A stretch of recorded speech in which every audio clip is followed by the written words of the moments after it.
Hey guys, HDV here, and welcome back to another Pokemon Sun and Moon video.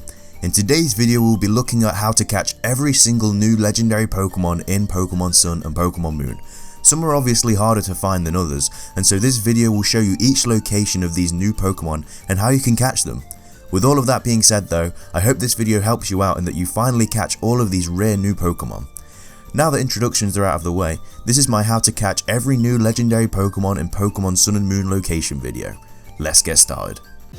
Now, first things first, while it's easy to get excited and a bit nervous when you start closing in on a legendary Pokemon, you never want to forget a few steps that will save you a lot of time and frustration if things don't go the way you want them to. Namely, always make sure you do the following things before jumping into an important encounter. Buy enough of all necessary items. This includes the right type of Pokeballs, a healthy supply of revives and potions, and anything else you might need during a fight.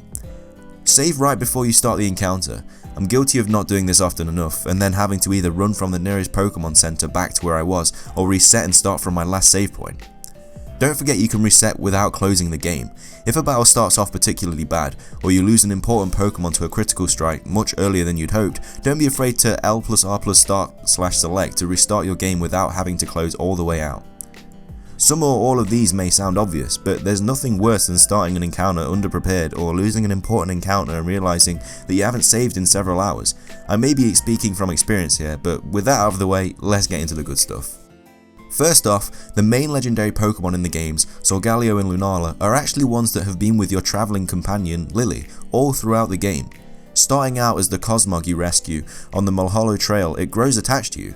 Once kidnapped by the Aether Foundation, it evolves into Cosmoem and sends Lusamine into Ultra Space. Lily asks you to go find the legendary Pokemon in order to create a portal to get her back. However, when doing so, Cosmoem goes into the beam that summons it and evolves into Solgaleo or Lunala depending on the version, and helps you go to Ultra Space to rescue Lusamine. After doing so, Solgaleo or Lunala wants to join Lily, but with Lily not being a trainer or going on adventures, she suggests it goes with you and requests that you capture it. It has to be captured. So a pretty easy legendary to come across if you ask me. Coming up next we have Cosmog. With the Cosmog you befriended in the game having evolved into the cover legendary, it is often questioned how to get another Cosmog. This legendary Pokemon, while technically an Ultra Beast, is a rather complex one to get. After you have defeated the Elite Four, when it turns into night in Sun or day in Moon, you can return to the altar of the Sun or Moon with Solgaleo or Lunala in your team respectively, and you'll be able to go into the other world, where it is back to day or night depending on your game. Then go to the Lake of the Sun Lake or the Moon of the Ulala Meadow and reach the altar. With the cover legend still in your party, Cosmog will then appear. You don't need to battle it, it will join you automatically. It can evolve into Cosmoem and then into another Solgaleo in Sun or another Lunala in Moon. Up next we have Zygarde. Getting Zygarde is one of the most unique and cumbersome ways to get a legendary Pokemon. To get it, you need to collect Zygarde cells and take them to the special caravan in Route 16. These cells will depend on what you can do. Until you have collected all the cells, you'll be able to create Zygarde at the Zygarde Restoration Center. This allows for you to put together a Zygarde. If you have 10 cells, it will create a 10% form Zygarde, and if you have 50, it will create a 50% Zygarde. These have Aura Break. These Pokemon can then be used to assemble or separate the Zygarde. If you separate Zygarde, the Pokemon will be lost entirely, but can be rebuilt just with different IVs and no EVs. The level increases with the progression in your game. After you have collected all 100 cells, you'll be able to combine them more solidly into a Zygarde with the Power Construct ability. This will then allow it to change between 10% and 50% form and turn into complete form in battle. Next up we have the 4 guardian deities guarding the 4 islands in Pokemon Sun and Pokemon Moon. Tapukoko, the first you catch, rests on Melemele Island. Tapule guards Akala Island, while Tapufini guards Pony Island and TapuBulu guards Yula Yula Island. They are legendaries, but they can be caught. First things first, you have to be an Alolan champion before you can catch any of these 4. If you have already achieved this prestigious title, then get ready to catch some legendary Pokemon. First off we have Tapukoko.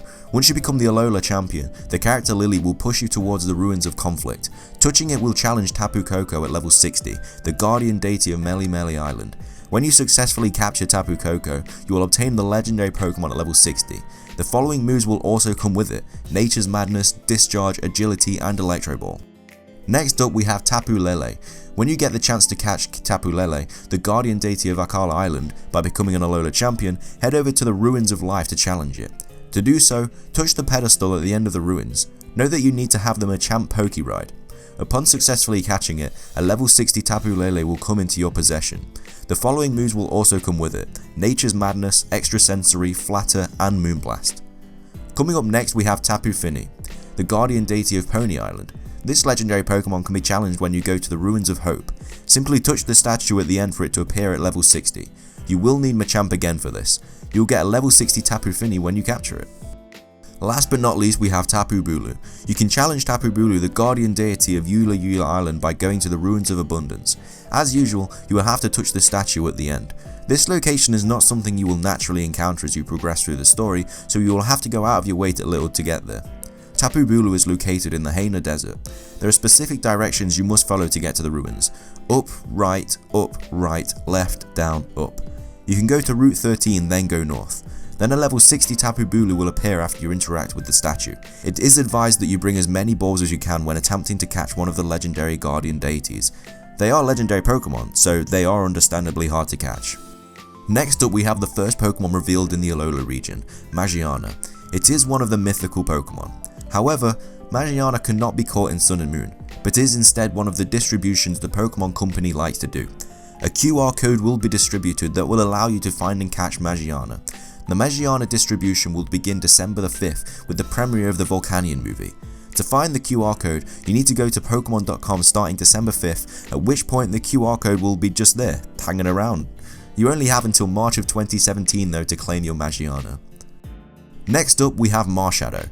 To get this legendary Pokemon, well, no one actually knows. This one is in the game files but not actually catchable at the moment. It will likely be a future mystery gift via promotional event or QR code in the near future. Well, I for one hope so anyway. The last legendary Pokemon in Pokemon Sun and Moon is Necrozma. After you have helped capture all the Ultra Beasts, Looker will return to the motel and exclaim that he saw a mysterious black Pokemon flying over Melee Island. Annabelle reassures him that it was just his imagination, as all the known Ultra Beasts have been captured, so he shrugs it off. However, if you go to the farthest hollow in 10 Carat Hill, you may find the legendary Pokemon Necrozma. Then you wander around in the tall grass, and eventually the level 75 Psychic legendary will spawn and you'll have to fight it in order to catch it. While appearances show it is akin to the Ultra Beasts, it is not, so the Beast Ball will not have any additional functionality on it. It's probably a good idea to use a Max Repel to ward off any unwanted encounters. You should also have a high level Pokemon, most likely level 70 plus, in the first slot of your party, because Necrozma is level 75 and will annihilate any underleveled creatures. But with that, wraps up this video. I really hope you enjoyed it as much as I did making it. If you did enjoy the video though, please leave a like, I'd really appreciate it. I have a couple top 5s coming onto your screen in a second, so be sure to give them a watch if you have the time, and also subscribe if you like my content. That's everything from me though, so thanks for watching guys, have an amazing day, and I'll see you in the next video.